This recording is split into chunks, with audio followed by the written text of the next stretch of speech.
I wanted to talk to you a little bit about Medicaid planning, and basically what that is planning for the cost of nursing care. Nursing costs are sometimes the thing that our clients are most concerned about, because it's not too seldom that you hear someone telling you about how their parents' entire estate was drained away because they were in a nursing home for quite a time. And what happens is, according to the state law, a person has to private pay for nursing care coming out of their checkbook, out of their assets, out of their savings, until they have nothing left except for $2,000. They can have a house and a car, and there's some other few small things like a prepaid funeral plan. But other than that, they can't have anything. No IRAs or 401ks. Those have all got to be spent down before the state will help out with Medicaid. Medicaid is a federal program, but it's handled by each state separately. So I want to say at the beginning that if you're watching this in a state besides Wisconsin, be careful, because Wisconsin has different rules than every other state. So, as an example, I wanted to give you a couple of examples of Medicaid planning using Medicaid Asset Protection Trust. The first example has to do with dad, and the second example has to do with mom. But first, to go over the goals. The goals of this type of planning are to age with dignity, to keep your choices, to have the dignity of control over some of your assets, and to be able to have some money in reserve just in case you need to move, or you need to take a vacation, or pay for other things that Medicaid will not provide for you. To access the best care possible, that's always part of every plan. To take control over who will manage your finances in case you do need nursing care or are unable to handle your finances for whatever reason. And to leave the legacy that you choose, not what the state would choose for you. So this is Dad's planning example. Let's say Dad is a healthy 71-year-old who unfortunately just lost his wife recently due to a long battle with cancer. Now I want to take this opportunity to tell you something about Medicaid planning. Medicaid planning is making your assets in a certain way that you can maximize their utility for yourself and not necessarily for the state or for the nursing home. You want to make sure that your assets last as long as they can for you and for your benefit, and even for your children. Now, what happens when someone has cancer? In this case, the wife had cancer and she passed away, unfortunately. But what happens when someone has cancer? If they are 65 or older, who's going to pay for that cancer treatment? Well, mostly it's going to be Medicare. Now, the difference between Medicare and Medicaid is very important, and we'll talk about that in just a minute. Medicare pays the bulk of everything that's going to be paid, and then you'll have a Medigap insurance policy that should pay the rest. You don't need to dig into your savings. You don't need to sell your cabin. You don't need to sell the farm. You don't need to empty out your 401k if your particular malady happens to be cancer. For some reason, the federal law sees a difference between cancer or other maladies and Alzheimer's disease or other dementia, or just aging, because the aging process happens and the treatment that you need is in a nursing home. There's no reason for this, but the law says that if your treatment is in a nursing home, then you have to go broke before the government will step in and allow you to use the benefits of the government to help you pay for that. We don't think that this is a good way to discriminate against people with Alzheimer's and other diseases, whereas people can spend millions of dollars on medical care if they have cancer and not have to go broke. So back to the presentation now. The 71-year-old who's healthy, he's a single person because it makes it easier for this example. His family wanted to make sure that he's taken care of in case he becomes ill and needs nursing care. And his two children live in different states, so he lives by himself. He owns a home and has about $300,000 in checking, savings, and CD. So basically, it's a fairly simple example. He has a long-term care policy, and he's been paying on that for 20 years. The daily benefit is $75, which is not going to pay for all of his care, but it certainly makes a dent. So, what do we do for planning with Dad? What's his aging in place plan? Well, number one, we want to make sure he keeps that long-term care policy, because $75 a day is better than nothing, certainly. We would take then a portion of his liquid assets, let's say about $225,000 of that, this is in an example, and we would put it into a family trust, otherwise known as a Medicaid Asset Protection Trust. Now, once these assets are in that trust, there's certain specific rules about using these assets. So we would go over that with each client specifically. The kids would oversee these assets, so he must really trust his kids, and whoever does this type of planning, it's important that they have trustworthy kids or someone that they can really trust. And then he would keep $75,000 of his $300,000 for a revocable trust, so that he can use that for living expenses, to pay his taxes, to go on vacations, etc. And then he would create supercharged powers of attorney and healthcare for healthcare and financial decisions. Now, what's the result? If Dad's health should fail, he still has a long-term care policy that will kick in. And it depends on when his health fails, whether it's within 5 years of transferring these assets to the Medicaid Asset Protection Trust, or whether it's after 5 years. We would like it to be after 5 years, because that really makes all of those assets protected. So after 5 years of the assets being in the family trust, that would be the house and the $225,000. Those assets are there for his protection during his lifetime. His children are able to take money out of that for themselves, and then if they choose, they can gift it back to him for his care. Maybe a large screen TV, maybe sending him to Disneyland if that's his thing. If he had a lifelong desire to go to Disneyland, they could use that money, whereas the government is not going to provide for those kind of things.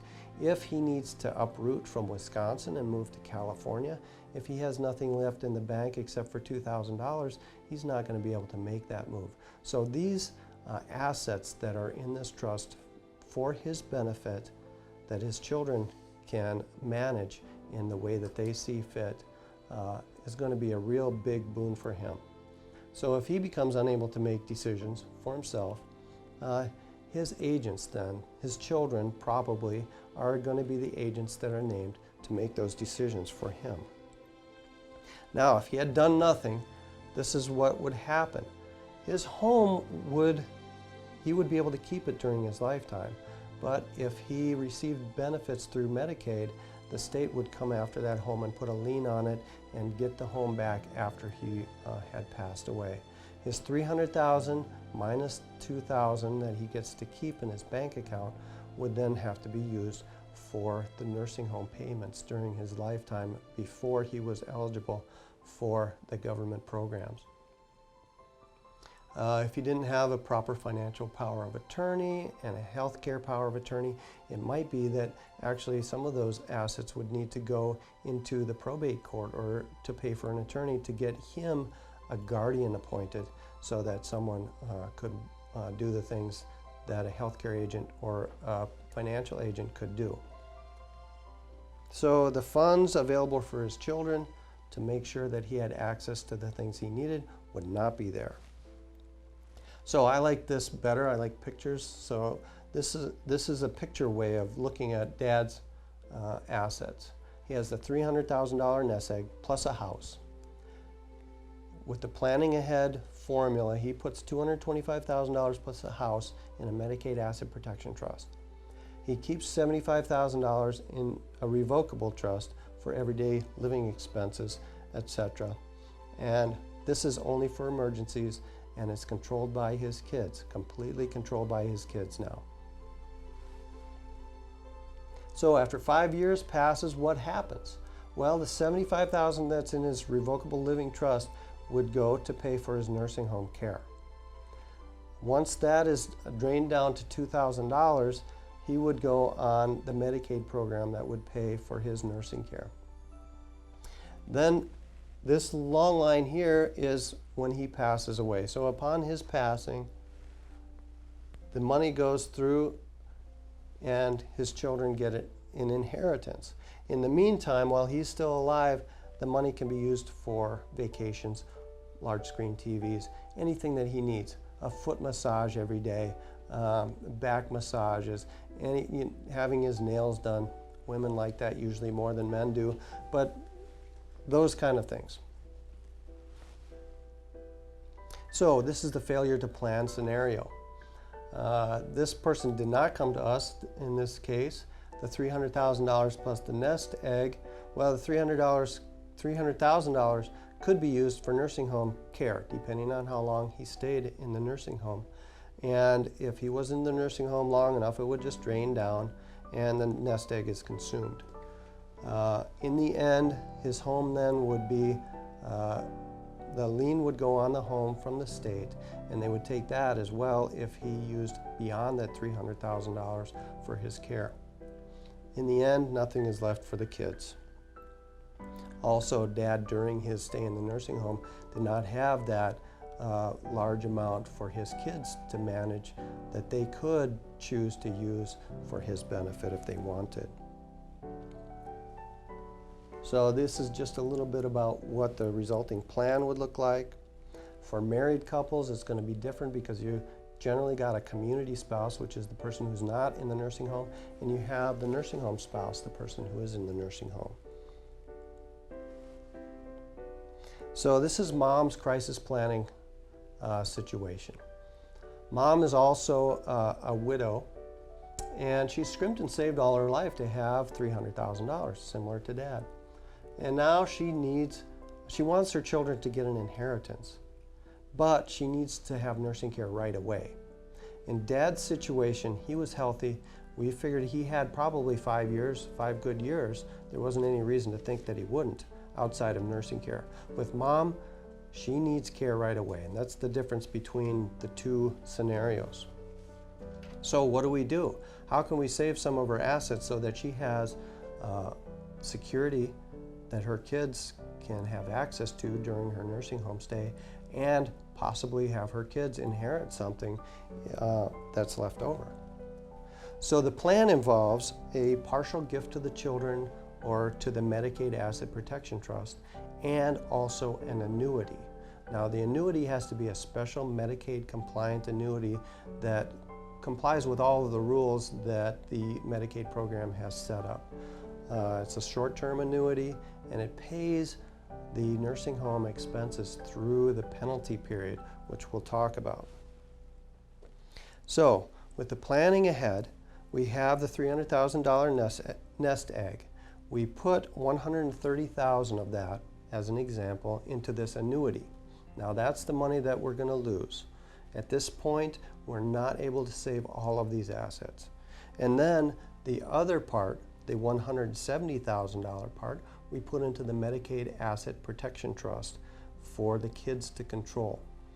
This is the part that is considered to be a gift, and it creates a penalty period. So when we apply for Medicaid, we will say, yes, we gave $170,000 to the kids, and in this Medicaid Compliant Asset Protection Trust, and then the state will tell us back, well, then you have created a penalty period for yourself because of that gift. That penalty period is computed in a way so that we already knew what it was going to be.